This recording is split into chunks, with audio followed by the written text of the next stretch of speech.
मेरे नैनों की नूर, आप सबको मेरा प्यार भरा नमस्कार स्वीकार हो। आज मैं आप लोग को अपने बचपन की अत्यंत प्रिय सखी, मेरी सहपाठी कीर्ति लता शर्मा का एक आर्टिकल सुनाने आ रही हूँ। इनका मैंने पहले भी आप लोग को एक आर्टिकल सुनाया था, गर्लफ्रेंड से मुलाकात। तो ये हाउस वाइफ हैं, पहले टीचर थी, पढ़ाती थी, लेकिन बाद में इन्होंने छोड़ दिया क्योंकि इनके बच्चे बहुत अच्छे निकले। एक बेटा है, एक बेटी है।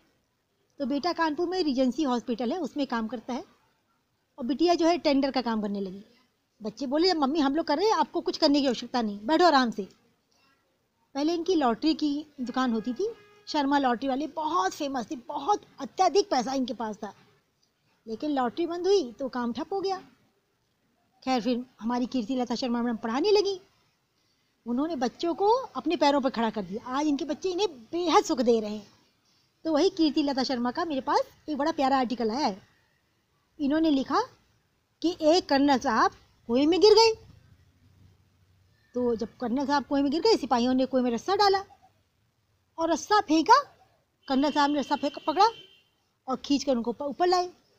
तो जैसे कर्नल साहब ऊपर आए, सिपाहियों ने कर्नल साहब को देखा, तुरंत सलूट मार दिया, रस्सी छोड़ दी। कर्नल साहब फिर बेचारे कुएं में गिर गए। ऐसा न जाने कितनी बार हुआ।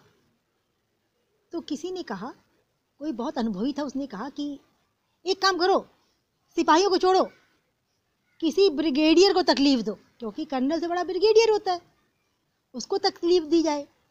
तो भाई कर्नल साहब सलूट नहीं मारेंगे, सिपाहियों को कर्नल साहब को सलूट नहीं मारना पड़ेगा।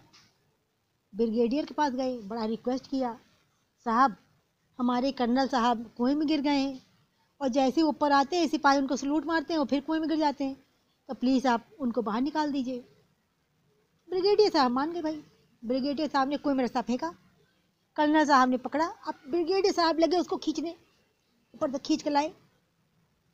जैसे ही वो कर्नल साहब कुएं के किनारे पर आए, उन्होंने देखा, अरे ब्रिगेडियर साहब, उन्होंने तुरंत सलूट मार दिया, रस्सा छूट गया, फिर गिर गए। ऐसा कई बार हुआ। अब क्या करें?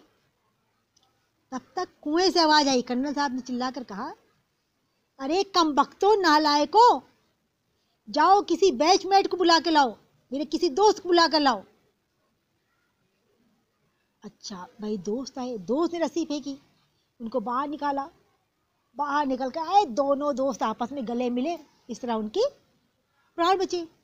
तो कीर्ति लता शर्मा कहती हैं कि इस कहानी का मोरल ये है कि जिंदगी में बैचमेट्स, दोस्त होना बहुत ज़रूरी है, क्योंकि दोस्त ही तो आपकी जान बचा सकते हैं।